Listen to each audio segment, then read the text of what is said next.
Let's begin by talking about another story that's on the front page this morning, which is that the US is threatening to scrap the Aukus submarine deal, ordering a review of the 2021 transatlantic between Britain, Australia and the US to build nuclear-powered attack submarines. Instead, the Pentagon may take an America-first approach. Keir Starmer has just said that he wants to build up to a dozen submarines. How much does this matter to us, Manveen? Can Britain go it alone? Are we going to build our own submarines anyway, or what? Well, we're only building them because we've signed up to Aukus. Right. We would not be building 12 submarines right now otherwise. It's quite a lot of submarines. It's a lot of submarines. And to be honest, we've said up to 12. I'm not sure all 12 of those will be built because they're spaced out over time. And, they won't be hitting us until, hitting production even until like the 30s, 2030s. If you speak to anybody in the industry, and again, I'm going to keep telling people to listen back to our podcast from last week with General Sir Richard Barrons, but, I brought this up with him too. Anybody in the industry will tell you that quantum sensing is coming along so fast. And one of the things that the AUKUS agreement actually included investment in for all three powers was that they would all be investing in the development of quantum sensing for us. But, the Russians are doing this, the Chinese are doing... Quantum sensing is what? It's a way of spotting submarines? It's basically using quantum computing, and we think within years, probably sort of a decade, maybe a decade and a half, they will be able to see everything under the ocean. So that's the obsolescence of the submarine, effectively. Exactly. So we're not sure we're going to want to be building 12 of them. It is an amazing bit of kit as long as it can't be seen. The moment it can, it becomes much less useful. Yeah. But for the Americans, who aren't even being asked to commit to build anymore right now, that all they're doing is selling off some of their old ones, for them to be pulling out of that, which is a far smaller commitment, just makes anybody who's a member of NATO right now or in any other defence alliance with America very, very, very nervous. Well, it's also a bit weird if America's priority, Fraser, is repositioning to worry about the prospect of a future conflict with China, or perhaps the Chinese invasion of Taiwan. You'd think at that point you're going to be boosting your military relationship with Australia as much as you can.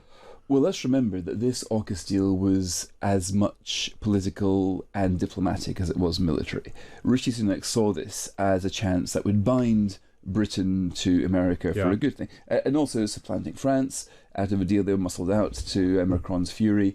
But there is a big dilemma in the UK military. What should we do now that we've hardly got any money left and hardly got any troops, right? Is it realistic to think that we can actually be patrolling the ocean on the other side of the world, when in fact we can't even win a war in Europe? Now, I think, from memory, I think Dave Richards was the former head of forces. He was kind of sceptical of AUKUS, thinking, look, we, right now, if you look at the combined strength of our military, we will be lucky to defend this country and its neighbourhood, let alone pretend that we're going to be policing what China may or may not do.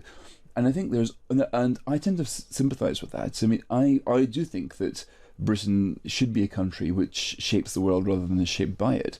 But we have to be realistic. We've got to, as John Rumsfeld said, go to the war with the army that you have, not the army you wish you had.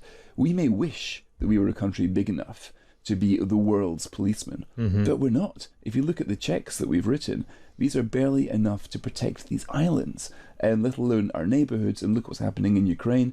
So it could well be that if America does pull the plug on this, and Elridge Colby is looking at this as a known sceptic of AUKUS, then this could be Keir Starmer's attempts to actually reverse and say, okay, let's look at in the wake of the Ukraine situation and the likelihood of there being some kind of loser's peace imposed on the Ukrainians and NATO's threats coming to borders. Is it time now just to forget about this Australia stuff? And let's do what the Americans want us to do, which is that we focus on Europe and let them worry about China. I think it would be very hard for them to do that, though, because all the commitments for building submarines, Australian and British, are being built in Barrow. Politically, it would be difficult. But also money's being thrown over there. And I think just looking at Keir Starmer's behaviour, every time he sees America renege on big international agreements, he becomes the lawyer and sort of wants to stand up and say, we understand the law, we understand agreements, we stick by them. I think it would be very difficult for him to leave AUKUS. I think they'd have to probably go cap in hand to France and try and come up with a deal where they become the third wheel. I mean, I don't know how it would end, but I think it'd be very hard for Keir Starmer to take that as an excuse to walk away. I think we've also got this sort of centuries-old tradition of as a naval power, Britain ruled the waves. It's quite hard for a prime minister to be, what henceforth it's just going to be the odd tank and drone. That's sort of one of the things about it. You know, this strategic defence review was all about trying to work out how you make the best of the defences you can afford, and it really tilts into NATO, and it assumes NATO will always work and will always be by our sides. And even if we end up with some sort of European defence entity, you've kind of got to work out what you specialise in, what you bring to the table, and what you can do better than the others, so that you can come up with pacts that work. Yeah. And one of the things people have often said is, maybe that's what we go for. We make the Navy our thing. It's just whether submarines are really going to be a big part of that. You thought they were going to start when they got elected, then you thought they were going to start when there was the budget, and now you think they're going to start with the spending review, and they just seem to be like, well, now it's beginning. Now. Is this the actual beginning of the Starmer government? It's certainly not. I mean, when you look at the when you look at the spending review, I was just astonished how many decisions had been deferred, how many cans had been kicked down the road. I mean, take defence spending, for example. The settlement they were given will probably be overtaken by the end of this month. If NATO gets together and they say they want 5%, then what's she going to do then?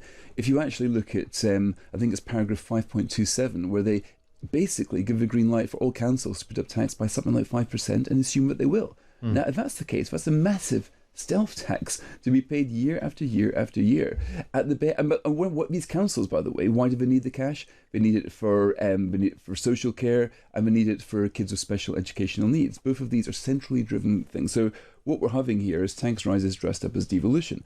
But your overall point, Hugo, is something I've been thinking of again and again. Here we've got a Prime Minister arriving with the mother of all majorities. He could do anything he wants. The first year has been nothing but stagnation. It's been nothing but a decision to decide at some stage that at some point we'll get an agenda. And meanwhile, what to look at is not the monthly GDP figures, but the GDP per capita. That's what people actually feel. And those figures are still lower than they were 6 years ago in 2019. And when you look at, and I was looking at this, for the projections, the OBR will look at, cast a crystal ball to the end of this decade. But by then, the average salary will still be less than what it was under Boris Johnson, less than what it was under the 2008 crash.